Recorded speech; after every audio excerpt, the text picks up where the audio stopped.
una vida en comunión con Dios. ¿Y qué cosa es la muerte espiritual?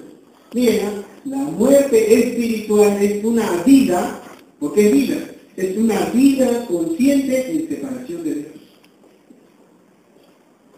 Si por un lado, la vida espiritual es una existencia consciente en comunión con Dios, porque yo tengo vida espiritual, también de la misma manera la muerte espiritual es una vida, pero es una vida consciente en separación de Dios.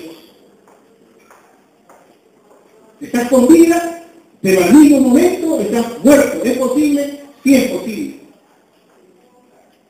Por eso que hay algunos que a pesar de que están vivos, sus conciencias y sus vidas huelen muertos.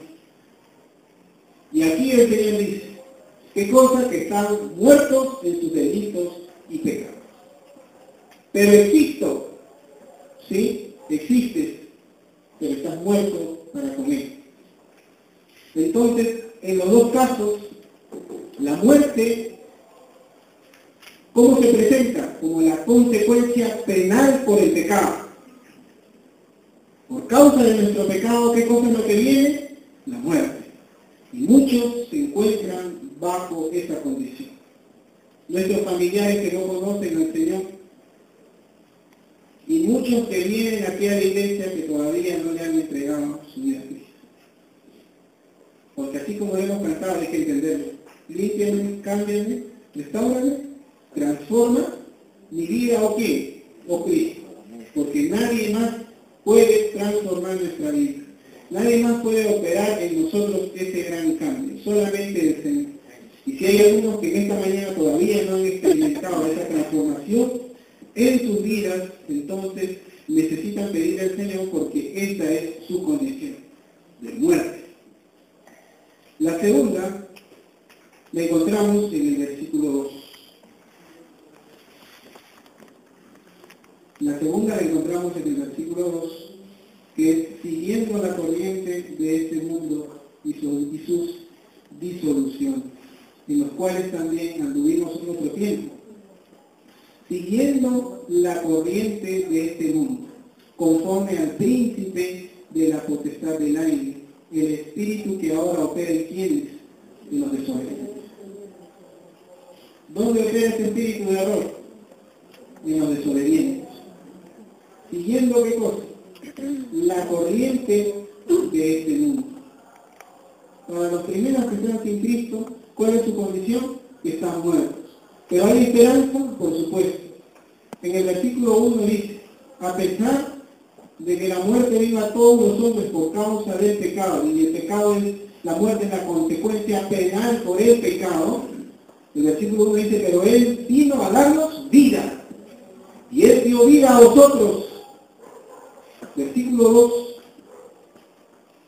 la siguiente condición es que hay muchos que siguen la corriente de este mundo. Los que están sin Cristo, por supuesto, pero también muchos creyentes que en vez de seguir la palabra de Dios, siguen ¿qué cosa? La corriente de este mundo y sus disoluciones.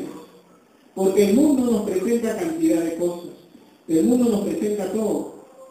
Y somos atraídos muchas veces con una fuerza irresistible a seguir la corriente de este mundo. Si mis amigos hacen esto, yo también hago esto. Si el otro hace esto, entonces yo también hago esto. Entonces todos a veces somos atraídos como un imán que nos atrae a seguir todo lo que el mundo sigue.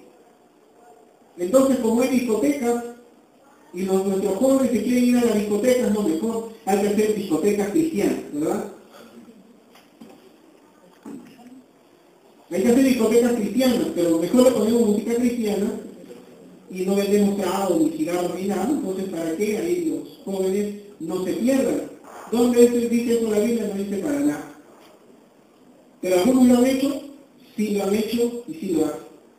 ¿Por qué? Porque siguen la corriente de este mundo. ¿Existen formas de adorar y alabar a Dios? Sí. Hay muchas, por supuesto, pero no todas. Existen ritmos que fueron creados específicamente para la adoración de este mundo y para la adoración de Satanás. Así que no todos los ritmos son para adorarle a Dios. Es verdad que hay muchas formas de alabar su nombre, sí, pero no con todos los ritmos uno puede estar alabando a Dios. Existen ritmos, por ejemplo, uno con el merengue. ¿Quieres alabar a Dios con el merengue? Ahí hay dos cosas, ¿no? Antes de que adores a Dios con el merengue, esta fuerza irresistible de la corriente de este mundo, la cual lleva Satanás, porque él es el príncipe de esa potestad, y él es el que lleva cautivos a todos ellos. También te dejas arrastrar, antes de que busques adorarle a Dios con ese ritmo, Satanás te va a arrastrar. Y el que piense que no puede ser, está yendo en contra de las enseñanzas de las Escrituras. Aún con los jóvenes hemos visto, la Biblia nos llama para adorar a Dios con salmos, himnos y cánticos espirituales. No es mi tema, no lo voy a explicar en esta mañana. ¿Esa es la forma de adorar a Dios? Por supuesto. Pero no de cualquier manera. Encontramos en Apocalipsis 3:1, en el mensaje a la iglesia de Charlie, donde el Señor le dice: yo conozco tus obras, de que tienes nombre de que vives y estás muerto. Es una grave acusación. Yo conozco tus obras, de que tienes nombre de que vives. O sea, vienes a la iglesia, vas a tu célula, apoyas en las actividades, y hacemos muchas cosas de cristianos. Y tienes nombre de que vives, pero estás muerto. La grave acusación de parte de Dios. Hay una pérdida de la conciencia de pecado. Ya no hay conciencia de pecado. Y aún en los cristianos, si el mundo no lo tiene, también está viendo dónde, en la iglesia del Señor. Ya los cristianos no consideran que hay cosas que son pecados. Pero si todos lo hacen, pero si todos lo siguen, ya no hay una conciencia de pecado. Parece que nuestras conciencias, nuestras mentes y nuestros corazones están siendo cauterizados por el pecado. O sea, tanto es el pecado que nos rodea y tan escasa la vida espiritual que llevamos, que el pecado nos está envolviendo y nos estamos dejando atrapar. Entonces escuchamos música que nos da la gana, vemos videos que nos da la gana, todos hacemos lo que nos da la gana. ¿Por qué? Porque estamos yendo tras la corriente de este mundo. Y créanme que la corriente de este mundo al que atrapa ya no lo suelta. Es muy fuerte. En el mundo hay una corrupción terrible. Y si tú no te corrompes, te van a corromper. Para los muchachos se roban por ahí un examen. Y comienzan a pasarlo a todos. Pero por ahí hay un Daniel, ¿no? Él es cristiano.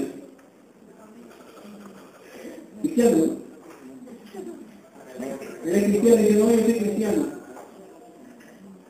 Mira, tiene dos opciones nada más. O lo aceptas o pierdes. ¿Qué tiene que hacer? Es la corriente del mundo. Es por ahí un cristiano policía. Y de repente por ahí hacen una coima. Todos tienen que recibir. No, pero él es cristiano y que esto que lo otro. Si él no busca corromperse, está afuera.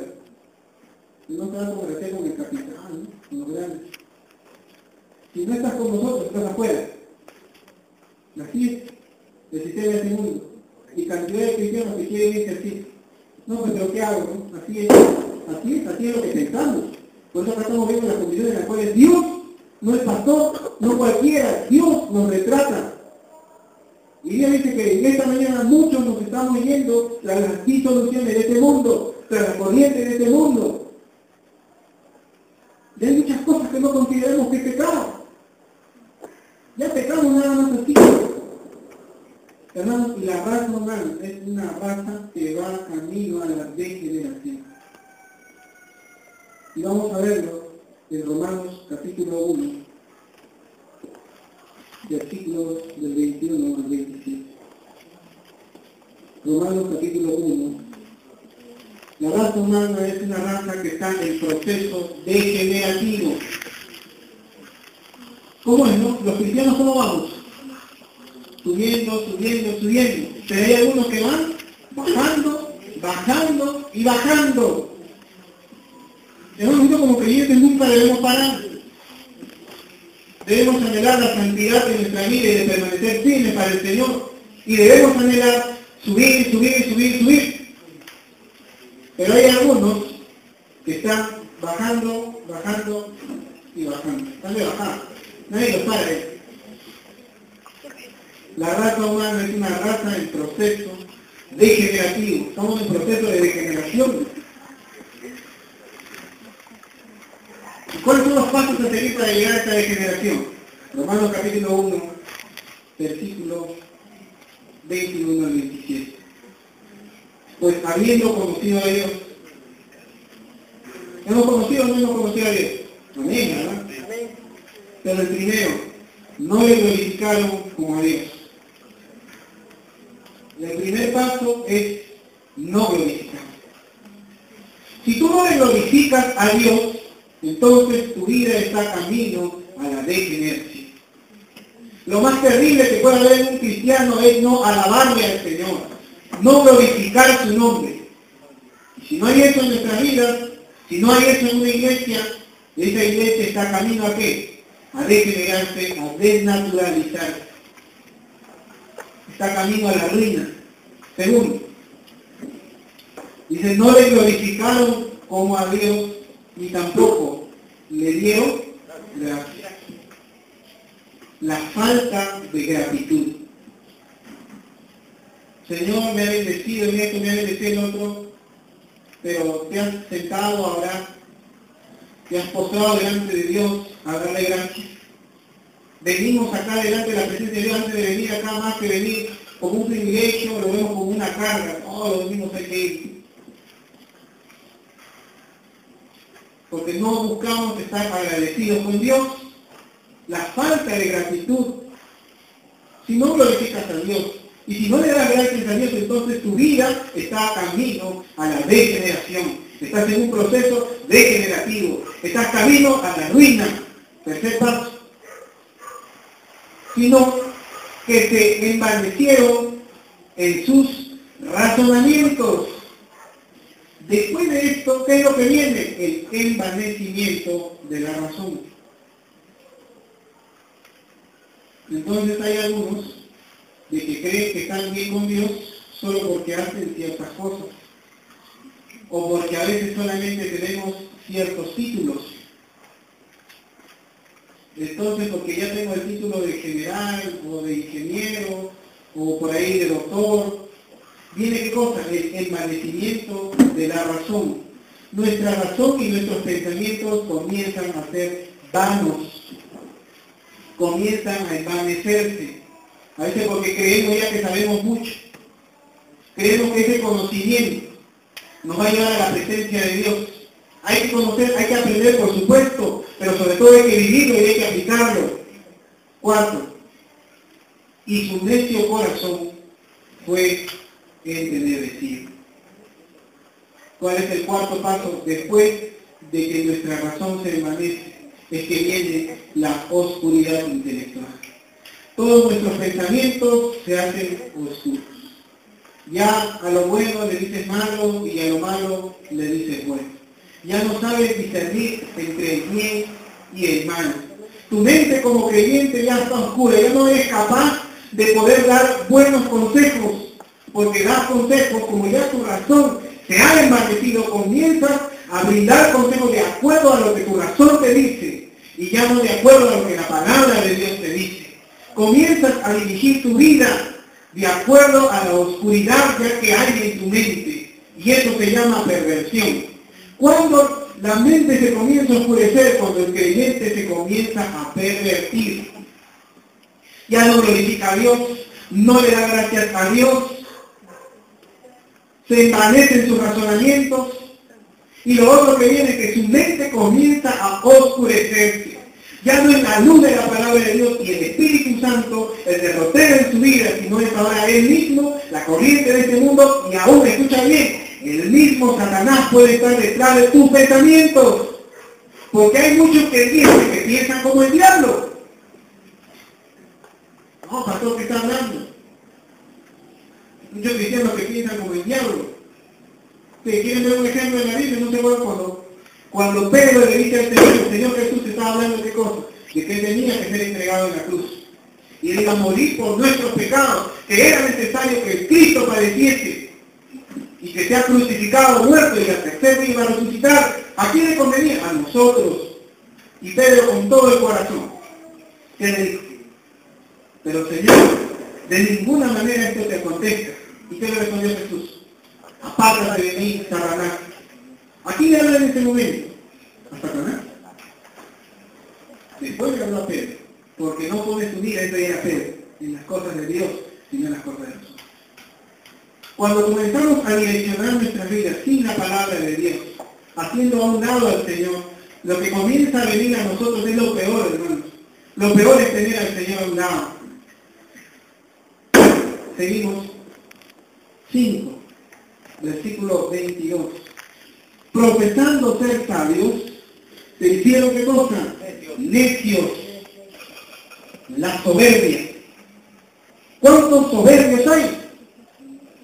Hermano, la soberbia y el orgullo es un pecado terrible para el cristiano. Pero a algunos les parece que no. Por eso le dicen, tienes que cambiar, y siguen iguales.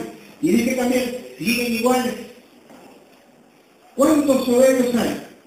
Es que yo tengo no sé cuántos títulos. Que yo tengo no sé cuántas cosas. Porque yo soy esto o porque soy aquello. Pero todos aquellos que profesan ser sabios y que son soberbios, al final se hacen necios. Su vida termina en una necedad terrible. En Hechos capítulo 1 encontramos cuando Jesucristo en la ascensión, versículo 6 en adelante, Jesucristo ya estuvo ahí. Y los discípulos le hacen una pregunta a él. Señor, dinos, tengo voy a ver al ministerio. Como a veces no, todas nos la sabemos nosotros. Señor, dinos. Y no le preguntó en Mateo 24, ¿cuándo serán estas cosas y qué señal habrá de tu venida? Esta pregunta iba con otro corazón. Después le preguntan ellos al Señor. Señor, dinos, ¿restaurarás el reino de Israel en este tiempo? ¿Por qué esta pregunta? No es que a veces como algunos saben demasiado, siempre quieren cuestionar ciertas cosas. Porque el Señor tú ya te está yendo. O sea, no sé cuántas veces tenía que repetirles al Señor el mensaje para que le sepa. Porque tú ya te vas y todavía estamos bajo la esclavitud del imperio romano.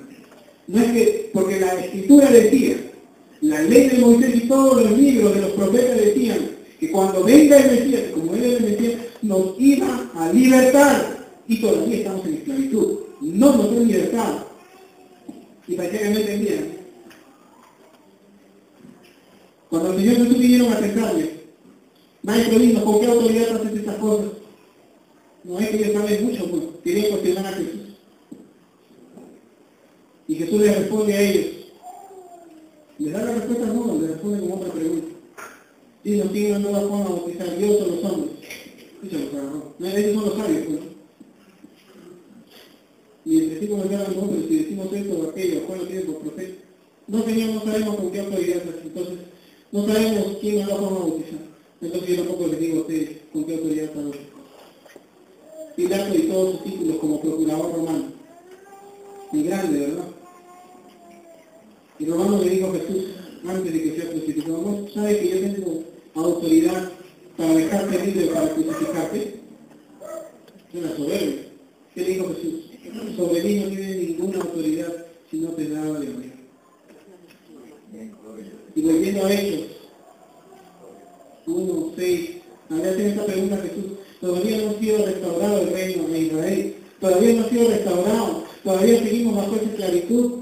Y Jesús le responde, Jesús no le responde. Jesús le dice de la siguiente manera, a ustedes no les corresponde conocer los tiempos, conocer la cronología o conocer las razones, que es el caerón de Dios. El tiempo de Dios no les corresponde a ustedes saber y conocer la que el Padre solamente ha puesto en su sola potestad. A ustedes no les toca saber eso, pero recibirán poder. En pocas palabras, ¿qué les está diciendo a ustedes? No les interesa, no les incumbe, no se metan en cosas que no les corresponden. Ustedes obedecen.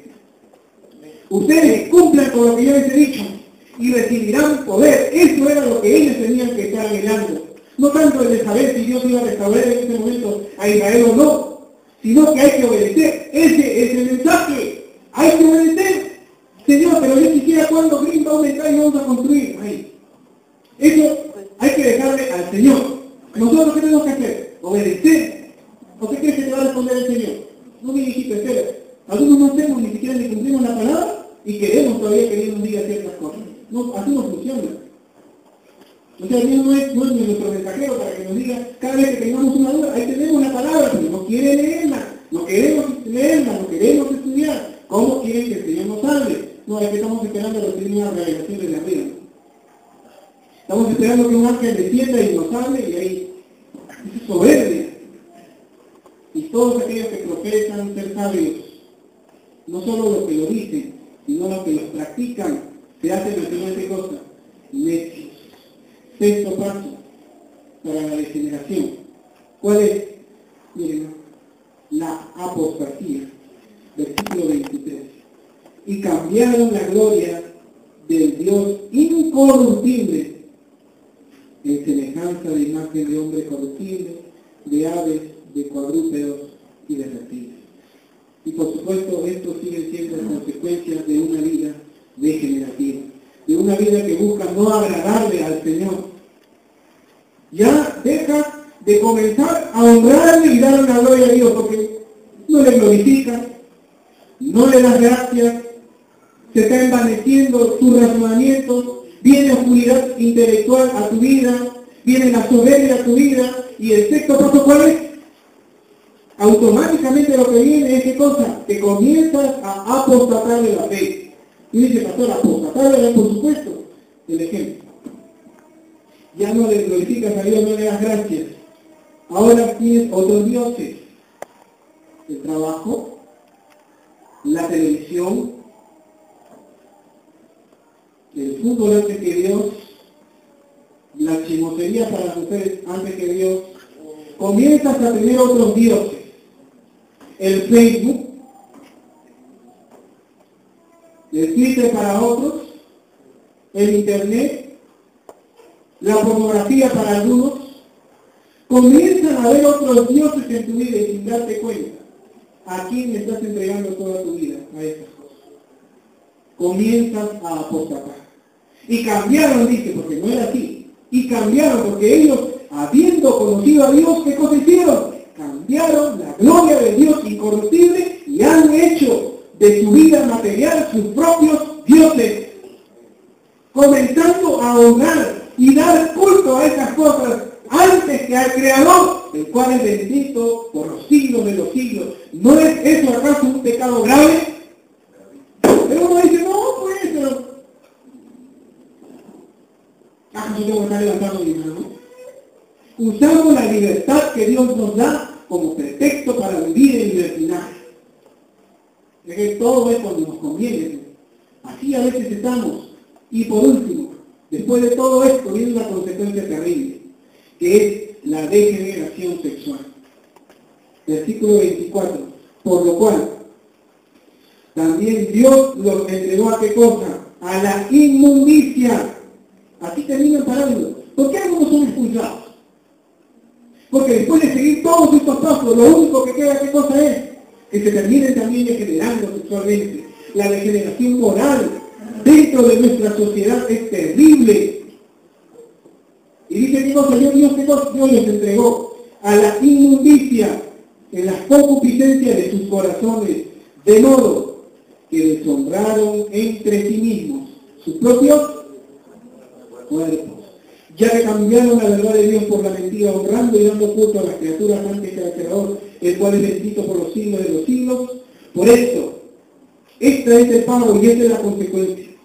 Dios los entregó a qué cosa? A pasiones vergonzosas, pues aún sus mujeres cambiaron el uso natural por el que es contra naturaleza. Aquí se inicia el lesbianismo. Versículo 27, y de la misma manera que las mujeres, los hombres, dejando el uso natural de la mujer, se entendieron en su lascivia unos con otros, cometiendo hechos vergonzosos, hombres con hombres, y recibiendo de sí mismos la retribución debida a su extravío, el homosexualismo. ¿Y cuál es la retribución que reciben debido a sus pecados?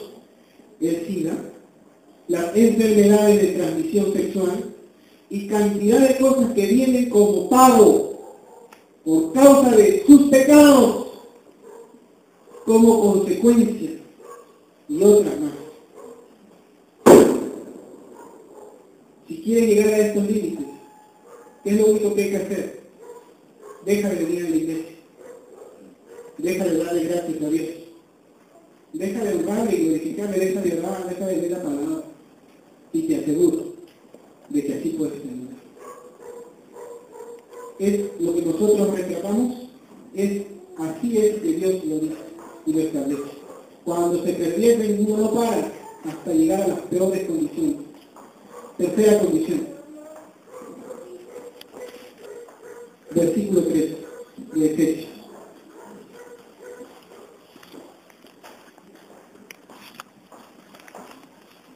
Entre los cuales también todos nosotros vivimos en otro tiempo, ¿en qué cosa? En los deseos de nuestra carne, haciendo la voluntad de la carne y de los pensamientos, y éramos por naturaleza hijos de ira, lo mismo que los demás. Mis queridos hermanos, al hombre no le gobierna la razón. El hombre no es gobernado por la razón, sino que el ser humano es gobernado por sus pasiones. Es gobernado por sus sentimientos y sus emociones. Tengo la palabra de Dios, ¿para qué aprendo? Para alimentarme de la palabra de Dios, para atesorarla en mi mente y en mi corazón, y que sea la palabra de Dios direccionando mi vida. Pero el ser humano no lo gobierna la razón. El ser humano se deja llevar por lo que siente, por sus pasiones. Quieren entablar una relación fuera de Dios. Es que siento que la amo. Ahora con algunos estamos haciendo preguntas más enfáticas, preguntas más directas. Siento, yo también siento muchas cosas. Usted también siente muchas cosas. Imagínense, si oráramos cada uno de acuerdo a lo que siente, ¿dónde estaríamos? ¿De dónde estaríamos? Entonces, como algunos nos miró mal, como pastores, siento que ya no somos compatibles, entonces echado afuera. Imagínense. Son gobernados algunos por solamente sus emociones y sus sentimientos. Los sentimientos, hoy siento una cosa, mañana pues sentiré otra, y dejaré que eso me gobierne a mí. ¿Cuáles son otras cosas que gobiernan? Las circunstancias. ¿Cómo me dejo llevar? Sucede un problema y ya pasa alguna circunstancia y de acuerdo a las circunstancias vividas, se llaman vidas circunstanciales. O sea, si estoy bien, vengo a la iglesia, si estoy mal, no vengo. Hoy han venido un grupo de hermanos. De repente algunos no vendrán la próxima semana porque tal vez ando despacio. O sea, en la Biblia, tenemos que encontrar que Dios hace ciertas cláusulas. Acá algunos están sacando otra Biblia, porque al menos en la nuestra lo dice. A menos que ya hayan creado eso, ¿no? ¿Cómo se podría llamar? La Biblia sentimental, tal vez, ¿no? O la Biblia circunstancial. O sea, la Biblia que se acomode a mi vida, no puede, por favor. O sea, la Biblia se tiene que acomodar a mí. No tiene que ser casos graves. Por estas cosas es que vienen a nuestra vida cosas terribles, lo peor. El hombre sin Cristo viene a ser esclavo del pecado. No hay nada que hacer. Romanos capítulo 6, versículo 17. Pero gracias a Dios, que aunque éramos en otro tiempo esclavos del pecado, hemos obedecido de corazón a aquella forma de doctrina a la cual hemos sido entregados. Un esclavo no puede hacer lo que quiera, un esclavo no puede hacer lo que le da la gana. Si somos esclavos de Cristo, tenemos que hacer lo que nuestro Dios nos mande, lo sintamos o no, lo querramos o no. Así es. El Evangelio de Jesucristo es algo que tiene que obedecerse. No es opcional la obediencia, es un mandamiento. Desde el Génesis hasta el Apocalipsis, la Biblia está lleno de la obediencia. Y todos los que no quieren obedecer tienen sus consecuencias. Gálatas capítulo 5.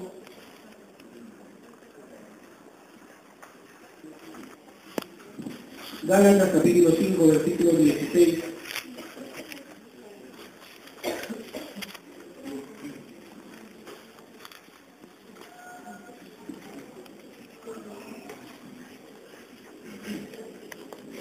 Gálatas 5, versículo 16. Digo pues, dice el apóstol Pablo, andad en qué? En el Espíritu. Porque algunos quieren hacer la voluntad solamente de su carne. Eso se llama caprichosos. Esos son los engreídos, ¿no? Los que están acostumbrados a hacer lo que le da la gana. Como él dice el pastor de la partida, los que quieren hacer lo que le da la gana, de la puerta para afuera, acá no. Acá se hace lo que el Señor quiere. ¿Ya? De la puerta para afuera. Acá todos nos sujetamos y nos sometemos a nuestro único Dios y Salvador. Nada más.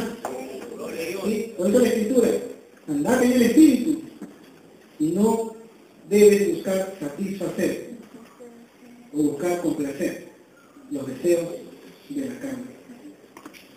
Porque el deseo de la carne es contra qué? Contra el Espíritu. O sea, todos los carnales siempre van a tener oposición con los espirituales. La parte carnal de nosotros siempre tiene oposición con la parte espiritual. Porque el deseo de la carne es contra el Espíritu. Y el del Espíritu es contra la carne. Y estos se oponen entre sí, para que no hagáis lo que quisierais, para no hacer lo que nos da la gana. Versículo 18, pero si somos guiados por el Espíritu no estamos bajo la ley. 19. Pastor, ¿cuáles son las obras de la carne? ¿Qué cosa es los deseos de la carne?